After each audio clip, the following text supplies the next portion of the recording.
আসসালামু আলাইকুম গাইস, আমি সাইদুল ইসলাম আবারও চলে আসলাম আপনাদের মাঝে। আশা করি আপনারা সবাই ভালো আছেন। আলহামদুলিল্লাহ, আমিও ভালো। সো গাইস, আজকে রাত প্রায় 2টার সময় হঠাৎ আচমকা পাখিগুলো দৌড়াচ্ছিল। মূলত পাখির জায়গাটা একটু ছোট হওয়ার কারণে পাখিগুলো যখন উড়াল দেয় তখন সাইডে টিন গুলায় বাড়ি খায়। 5 ফুট বাই 12 ফুট জায়গায় 400 পিস পাখি রাখ। তো গাইস, ভোর সকাল পর্যন্ত চিন্তা করে দেখলাম পাখির জায়গাটুকু বাড়াতে হবে আর এদেরকে একটু খোলামেলায় রাখতে হবে। তার জন্য আমার লাগবে প্লাস্টিক নেট আর কম্বল। তো গাইস, যেই বাবা সেই কাজ। আমিও সকাল সকাল বেরিয়ে পড়লাম। আমাদের কাছে যে বাজার আছে সেখানে প্লাস্টিক নেটটা নেই, কম্বল আছে তো দাম একটু বেশি। তো গাইস, আমরা এখন যাইতেছি মহেশখোলা বাজারে।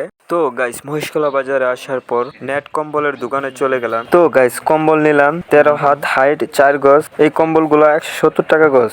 তো এই ভাই, আমি ভিডিও করতেছি দেখা উনি আমাকে না করতেছে ভিডিও করার জন্য।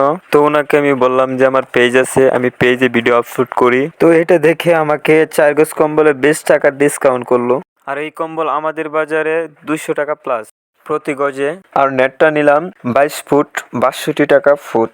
যেহেতু 12 কিলোমিটার দূরে আসছি, এই অল্প কয়টা জিনিস নিয়ে তো আমার চলবে না। তো গাইস, আমার পাখির জন্য এক বস্তা ফিড নিয়ে নিব। তো গাইস, সবকিছু কেনাকাটার পর ফিরে যাচ্ছি বাড়িতে। মূলত এই সমস্যাগুলো সব খামারই কোনো এক সময় ফেস করছে। ও আরেক কথা, আপনাদেরকে তো বলাই হয়নি, দিন ইসলাম আমার ক্লোজ ফ্রেন্ড। আমার এই খামারের পেছনে তার অনেক শ্রম আছে। আপনারা হয়তো আমার আগের ভিডিওতে তাকে দেখছেন। তো গাইস, আজকের মতো এই পর্যন্তই। সবাই ভালো থাকবেন, সুস্থ থাকবেন। আসসালামু আলাইকুম রহমতুল্লাহ।